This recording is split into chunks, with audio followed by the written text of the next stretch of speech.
Mis padres me dieron en adopción a los 10 años porque era una niña. Cuando heredé la fortuna de mi padre adoptivo, mi padre biológico apareció con. Crecí en un suburbio de Portland, donde los céspedes se cortaban al ras y los padres medían el valor por los hijos que llevarían sus nombres. Mi padre, Nathaniel Ward, encajaba perfectamente en ese molde. Era un gerente de banco, que hablaba poco pero esperaba obediencia.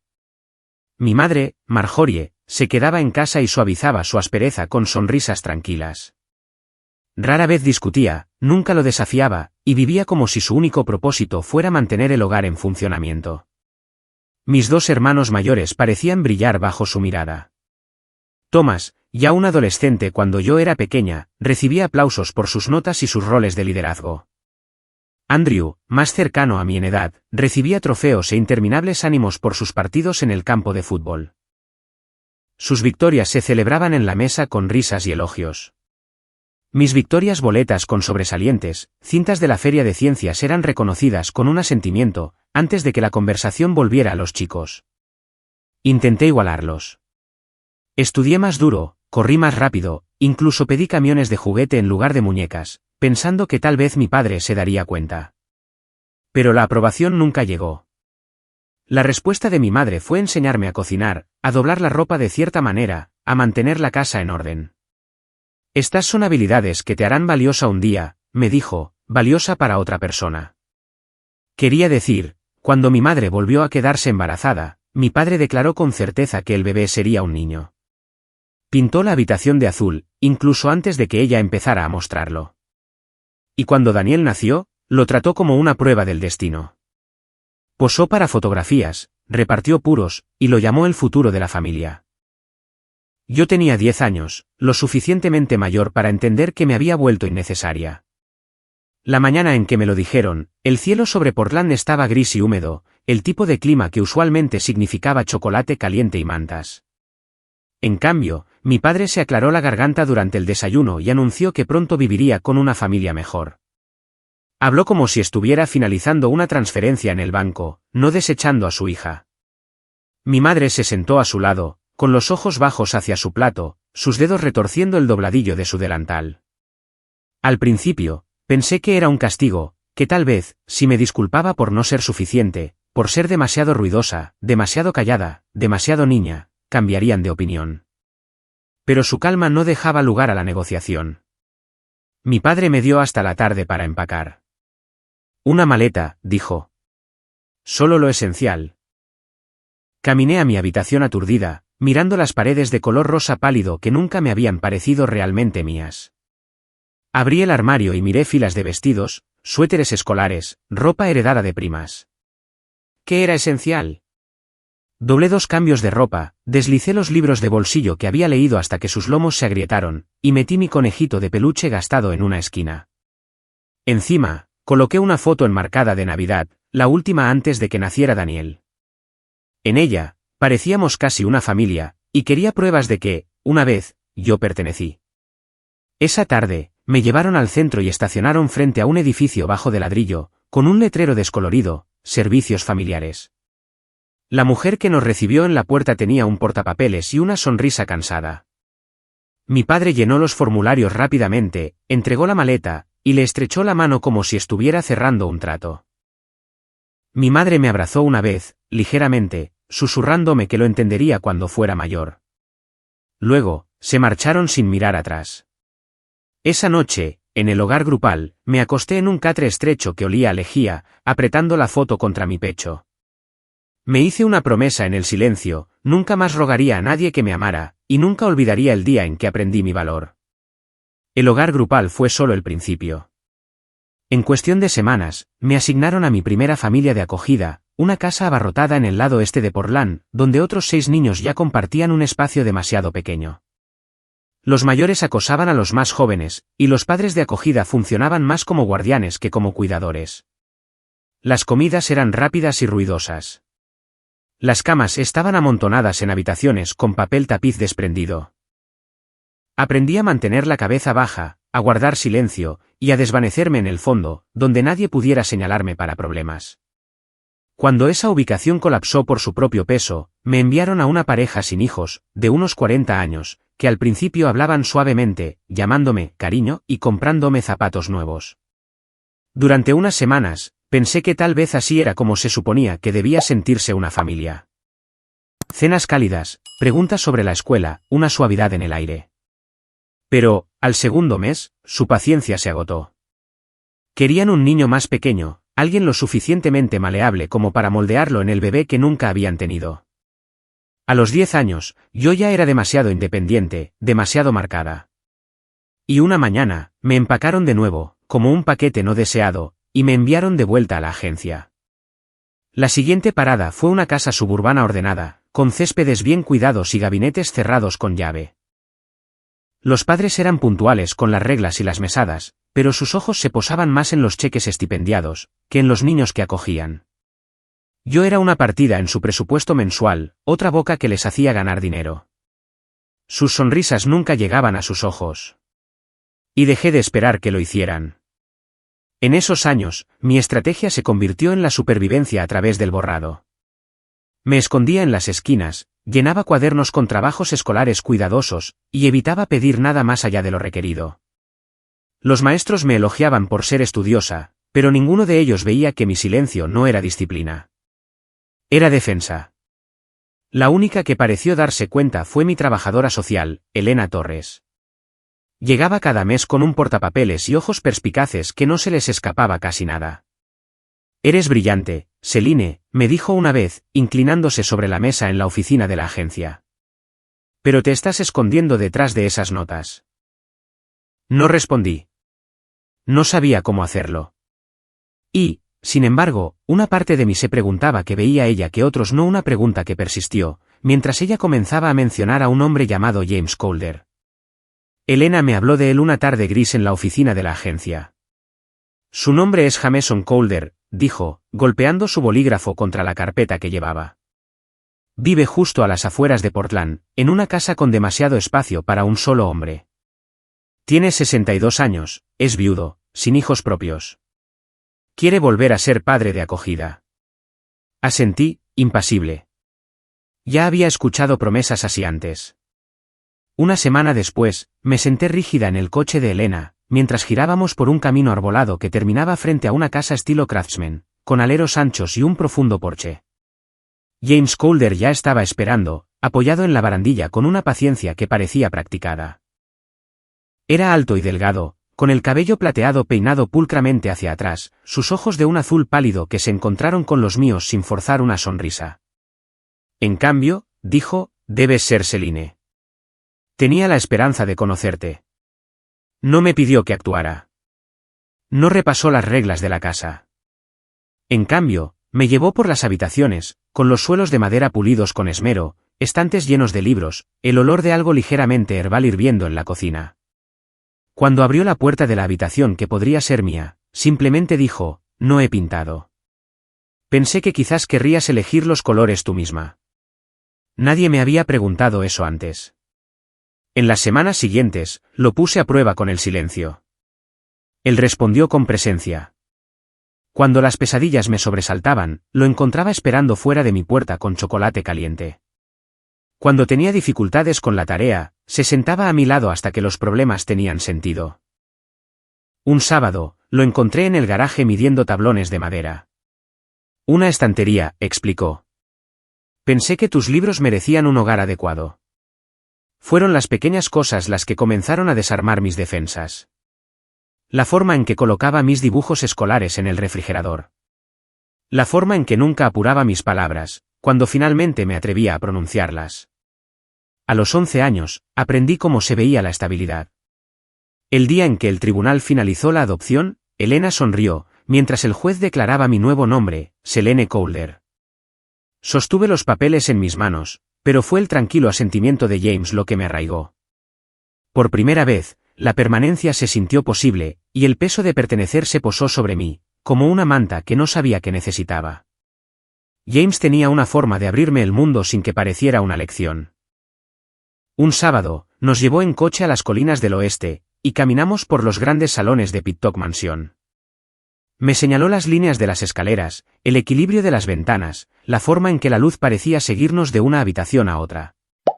Otro fin de semana, me llevó al centro de la ciudad, al Keller Fountain Park, donde el agua caía en cascada sobre los escalones de hormigón, como algo tanto natural como construido. La arquitectura, me dijo, no se trata solo de paredes. Se trata de cómo se sienten las personas dentro de un espacio. Esos viajes plantaron algo en mí. Empecé a dibujar en cuadernos, no solo casas, sino barrios enteros, inventando formas de hacerlos más cálidos, más seguros, más vivos. James me compró lápices y papel cuadriculado, sin cuestionar nunca si hablaba en serio.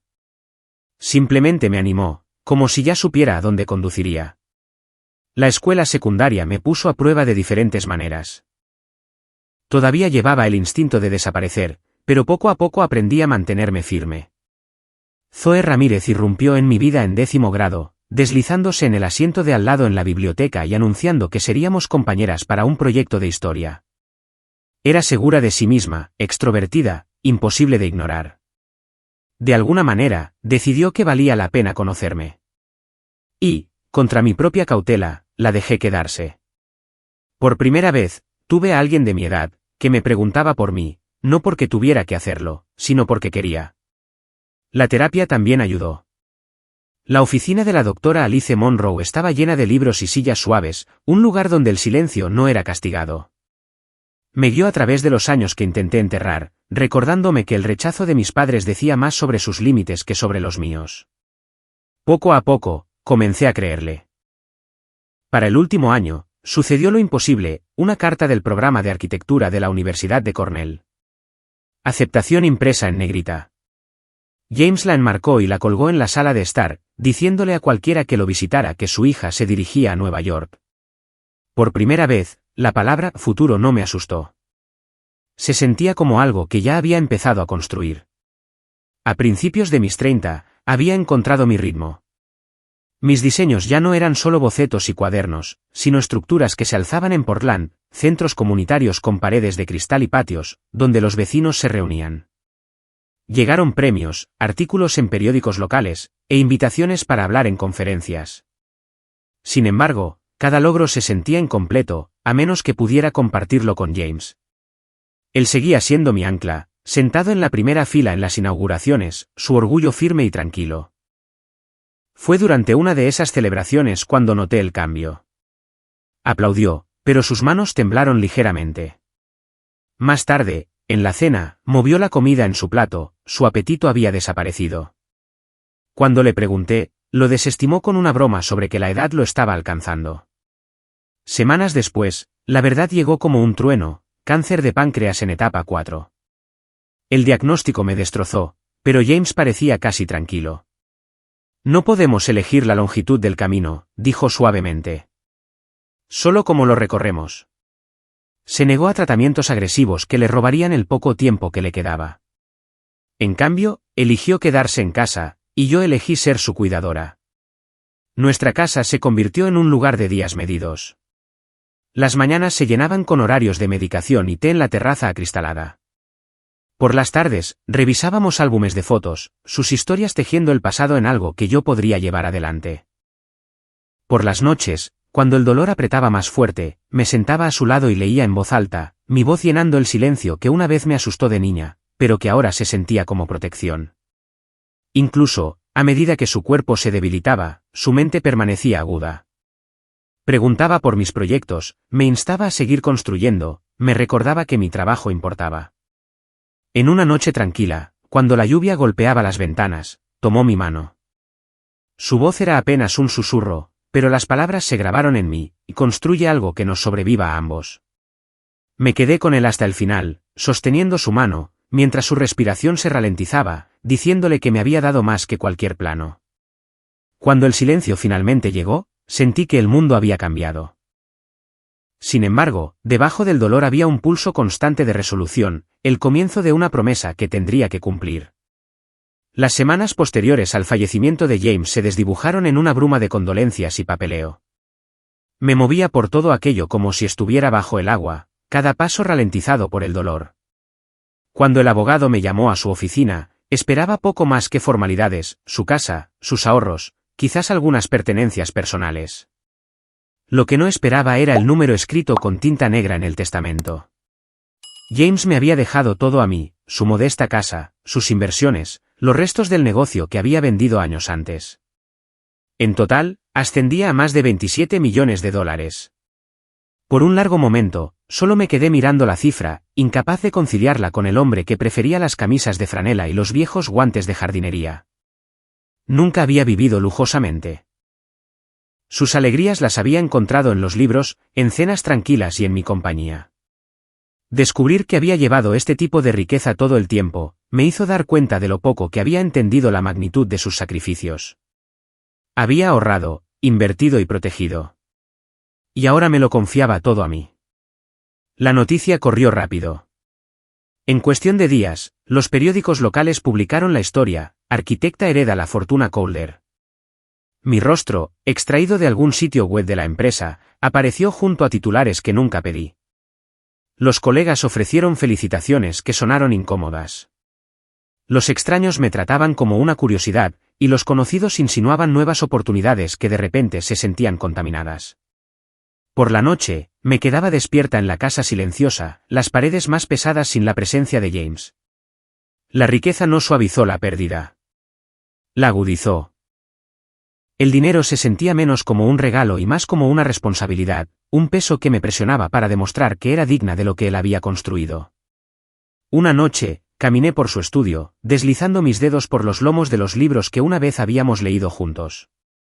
La fortuna era su última lección. Me di cuenta de que no me había dejado dinero para gastar. Me había dejado los medios para seguir construyendo, para honrar la promesa que le había hecho junto a su lecho de muerte. Fue entonces cuando sonó el timbre, su sonido cortando bruscamente la casa, arrastrándome a un capítulo que no había anticipado. 3 meses después de los titulares, empezaba a encontrar de nuevo un ritmo. Dividía mi tiempo entre el trabajo y la clasificación de las pertenencias de James, empaquetando lo que podía ser donado, conservando las piezas que aún olían débilmente a él. La casa estaba más silenciosa que nunca, pero estaba aprendiendo a respirar dentro de su silencio. Una tarde lluviosa, sonó el timbre. A través del cristal, vi a un hombre de unos 60 años, bien vestido, pero con los bordes gastados. Cuando abrí la puerta un poco, pronunció un nombre que no había oído en décadas.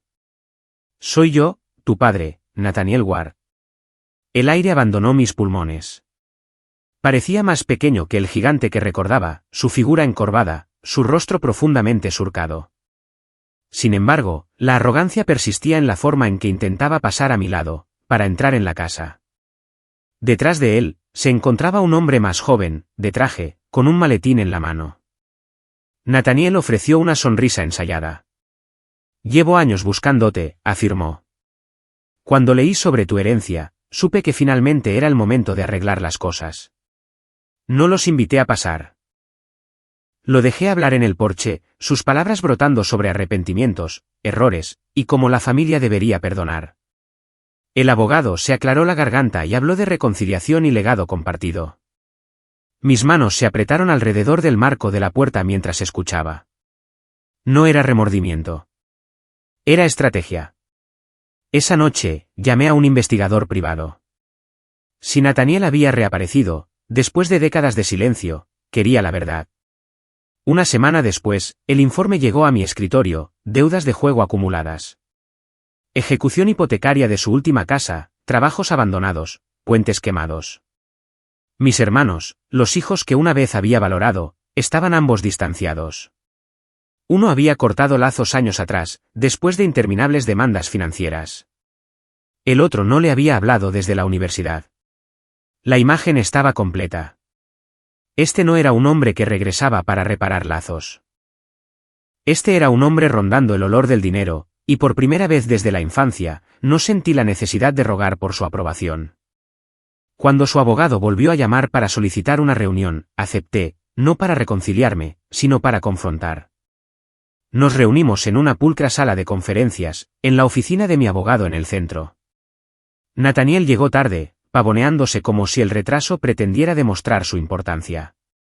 Su abogado depositó un maletín gastado, y Nathaniel se recostó en su silla, con el aire de un hombre convencido de tener la sartén por el mango. «Te ha ido bien», comenzó, su voz llevando la misma aspereza que recordaba de la infancia. «Pero la sangre cuenta». Esa fortuna es parte de mi legado, lo admitas o no. Lo dejé hablar, observando cómo disfrazaba sus demandas con palabras como familia y herencia. Luego, deslicé el informe del investigador por la mesa. Páginas de deudas, ejecuciones hipotecarias y planes fallidos quedaron expuestas entre nosotros. Renunciaste a cualquier derecho sobre mí el día que firmaste esos papeles, dije con calma. Nunca me buscaste, hasta que el dinero estuvo de por medio. No te debo nada. Su sonrisa vaciló, y por primera vez, vi un destello de la desesperación detrás de la actuación. ¿Así que eso es todo? ¿Le vas a dar la espalda a tu propio padre? Ofreceré una cosa, respondí. Financiación para rehabilitación, nada más. Si quieres un futuro, no será a través de mí. Será a través de la ayuda. El abogado se movió incómodo, percibiendo que la reunión se había desmoronado. El rostro de Nathaniel se endureció, pero no dijo nada más. Mientras me levantaba para irme, sentí la extraña ligereza que proviene de cerrar una puerta que nunca debería haberse abierto. Días después, recibí un correo electrónico de Jason, mi hermano mediano. Había leído sobre la herencia y reconoció mi nombre. Sus palabras eran vacilantes, pero sinceras en la disculpa por haber guardado silencio cuando éramos niños, por no haberme protegido cuando debería haberlo hecho. Acordamos reunirnos para tomar un café, cautelosos, pero dispuestos. Fue el primer paso tentativo, hacia un vínculo inconcluso. Fue un recordatorio de que algunas puertas, abiertas con cuidado, aún pueden llevar a algún lugar que valga la pena recorrer. La idea llegó lentamente al principio, como una semilla abriéndose paso a través de la tierra. Con James ya no presente, y la herencia más pesada de lo que podía soportar sola, supe que el dinero debía significar más que estabilidad para mí. Tenía que transformarse en algo que honrara al hombre que me había elegido cuando nadie más lo hizo. Así nació la Fundación Calder para futuros familiares. Construimos el primer proyecto en Portland, 20 unidades de vivienda asequible para jóvenes que salían del sistema de acogida, con un centro comunitario en la planta baja y servicios de asesoramiento en el lugar. Caminé por los pasillos antes de la inauguración, deslizando mis manos por las paredes recién pintadas, recordando las noches que pasé en hogares de acogida, desesperada por la permanencia. Ahora, aquí había un lugar diseñado para dar a otros la pertenencia que una vez se me había negado. El día del corte de cinta, me paré en el podio con la prensa reunida, mi nombre aún nuevo para ellos, pero la misión ya viva en mí. Hablé de James, de la vida que había construido para mí y de la promesa que le había hecho de continuarla.